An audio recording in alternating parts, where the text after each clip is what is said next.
leader's accountability. The 3 keys to taking responsibility like a leader.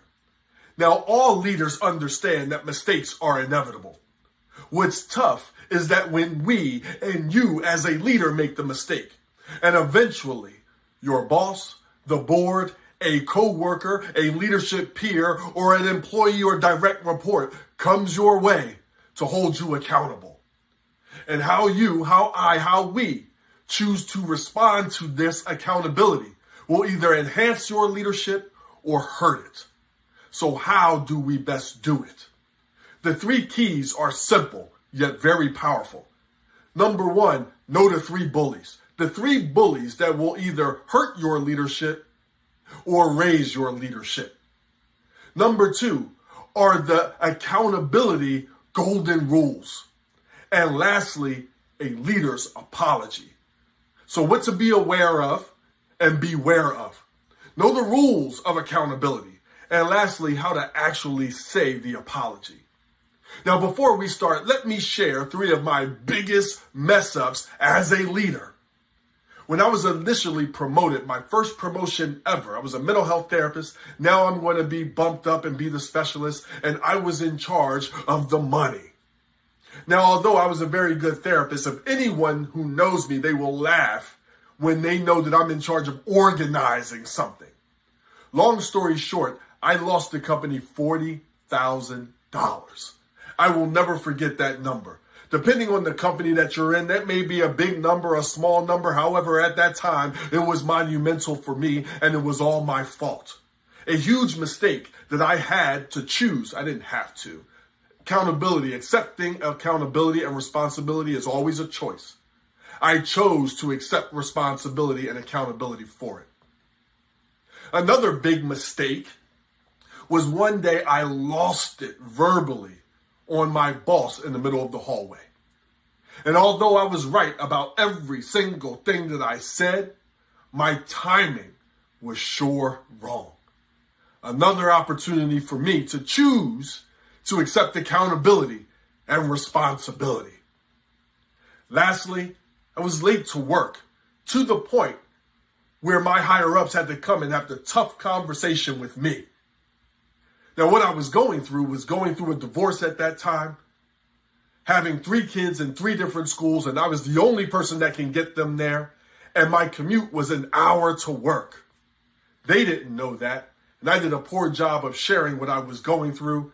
Therefore, another time, an opportunity to accept accountability and responsibility. So we all have a story. You have a story, and you've been there with trying to hold people accountable yourselves. The first thing for us is to beware of the bullies. The 3 bullies that will negatively impact your leadership is minimization, justification, and rationalization. This will come to attack your leadership very quietly and subtly because it's in all of us. Minimization is when a person wants to trivialize their action or inaction as if it wasn't that bad. Let's use the $40,000 mistake as an example. It was only $40,000. The company makes this, and this. It was just my first mistake. I don't understand why I'm being held accountable for this. Notice the bully words in there. Just and only are used quite a bit in minimization. And as a leader, you no longer use it. Beware of minimizing your action or inaction. The truth is, there was a mistake made, there was an impact made. That $40,000 was equivalent to someone's salary. And although I or you may not lose your job, they may lose theirs on the back end to make up for your mistake over here. Always be mindful to not let minimization bully you. Justification. How is that different? Justifying is when a person attempts to explain why it happened because of something else. Think of tit for tat. And anytime I think of tit for tat, I think of children or teenagers arguing. And you can know how that can hurt your ears. Well, I only did this because of that.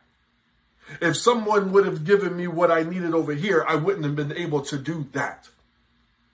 Now, the issue with justification is that it can work because that person could be right. However, that person is not accepting responsibility or accountability for their part. Justifying is, well, if I would have been properly trained, if the situations outside my office weren't so stressful and dire, and every time I walked out to the copy machine, I wasn't assisting in a highly volatile conversation or restraint, I would have been able to get the money done on time. If I wasn't in so many individual therapy sessions, I would be able to do this part of the job. In this scenario, in this situation with justification, if is always used. Well, if this, then that. Don't let justification bully you out of your leadership. Lastly is a rationalization. This is when a person uses reason and logic to wipe away their mistake and not accept accountability. Let's use the example of me being late to work.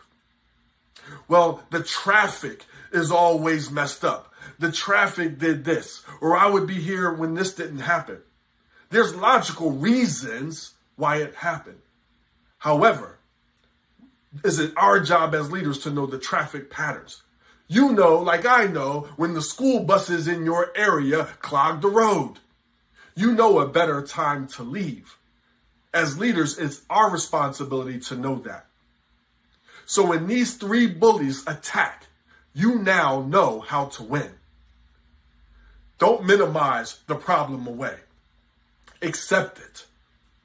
Don't minimize and make it trivial because it's not small to the person having the conversation with you.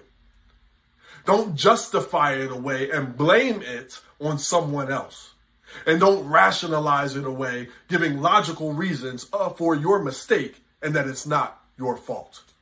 Guys, this is key number 1. I hope that this resonated with you and you stay tuned for the golden rules of accountability. Stay tuned.